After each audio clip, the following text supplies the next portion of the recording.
Olá! Esse nosso módulo agora nós vamos trabalhar dois assuntos muito importantes aí. Muito importante, na verdade, para a gente compreender o mundo que a gente vive hoje. Primeiro nós vamos falar do século das luzes, do iluminismo. Depois nós vamos falar aí de um grande desdobramento, um grande fenômeno, um grande acontecimento influenciado por esse século das luzes, por essas ideias, as chamadas ideias iluministas, que é a independência dos Estados Unidos da América. Vamos lá?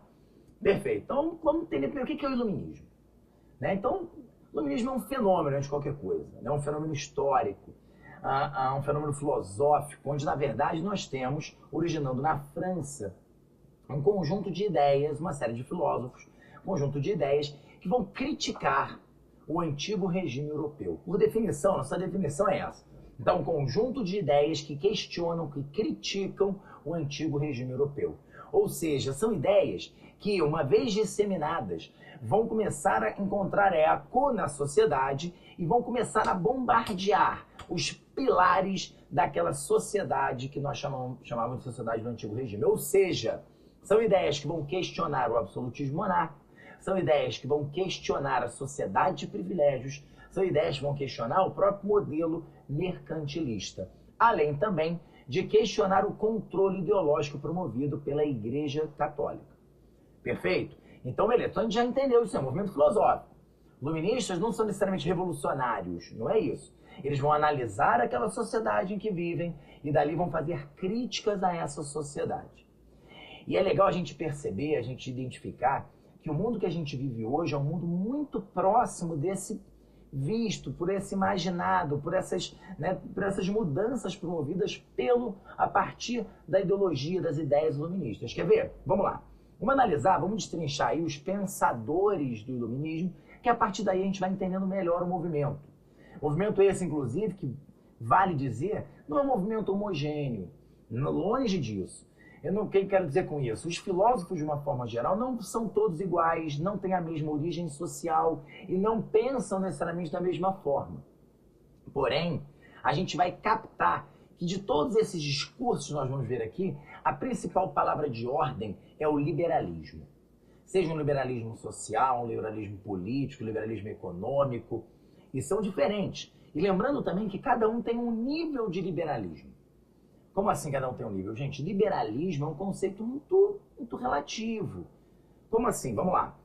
Eu e vocês. Eu me considero uma pessoa liberal, né? Mas peraí, liberal em que sentido? Você é liberal politicamente falando? Isso é verdade, é uma outra questão, né? Eu posso, politicamente falando, ser liberal ou não.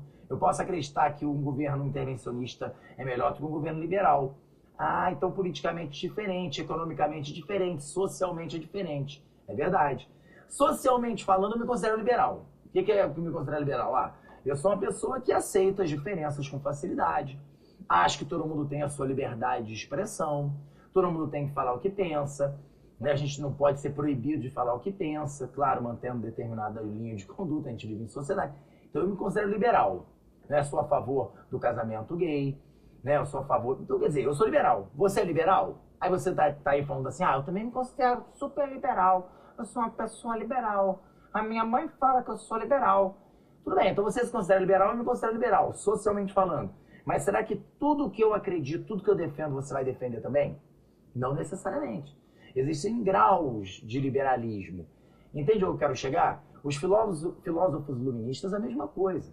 Eu me considero liberal, um vai ser liberal, outro também, mas não necessariamente eles vão compactuar das mesmas ideias. Alguns vão ter uma noção de liberalismo e outros outra. E isso é muito importante que a gente entenda, para a gente entender a forma heterogênea com que esse movimento se deu. Quer ver? Vamos lá. Vamos começar então pelo Barão de Montesquieu. Olha lá que curioso, ele é um barão, ele é um nobre. E mesmo assim ele vai questionar aquele antigo regime. Ele não vai questionar, veja bem agora, ele é um nobre.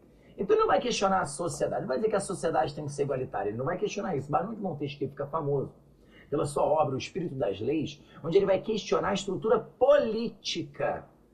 Montesquieu vai dizer o seguinte, o Estado absolutista, ele é ruim para a sociedade. Na verdade, ele vai dizer o seguinte, o Estado ele tem que se dividir. Daí vai surgir o discurso da divisão dos três poderes, o executivo, o legislativo e o judiciário. Olha aí, Viu? Eu falei que a nossa sociedade hoje ela é muito próxima da sociedade proposta pelos iluministas. Hoje você já nasceu tendo essa percepção do seu Estado com poderes divididos, executivo, legislativo e judiciário. Essa é a proposta do Barão de Montesquieu. Ele vai dizer que esses poderes devem ser independentes e harmoniosos. É óbvio que eles têm uma relação entre eles, mas eles têm que ser independentes. A concentração do poder ela é ruim, ela se torna tirana. Então você tem que dividi-lo. Mas olha que detalhe interessante. Você está achando então que Montesquieu está falando que o povo deve... Ele está falando de democracia? Não. Montesquieu ele é muito específico. Ele diz o seguinte, os mais letrados, a nobreza... Então a alta sociedade é que deveria ocupar esses cargos. Repara onde eu quero chegar? Ele está falando pura e simplesmente de uma divisão de poderes. E não necessariamente de um processo mais democrático, de inclusão do povo no processo, nada disso. Ele é um barão, ele é um nobre. Perfeito? Mas já ficou pra gente aí uma boa ideia do iluminismo, né? O processo de divisão dos poderes, Barão de Montesquieu. Já vai um aí para você.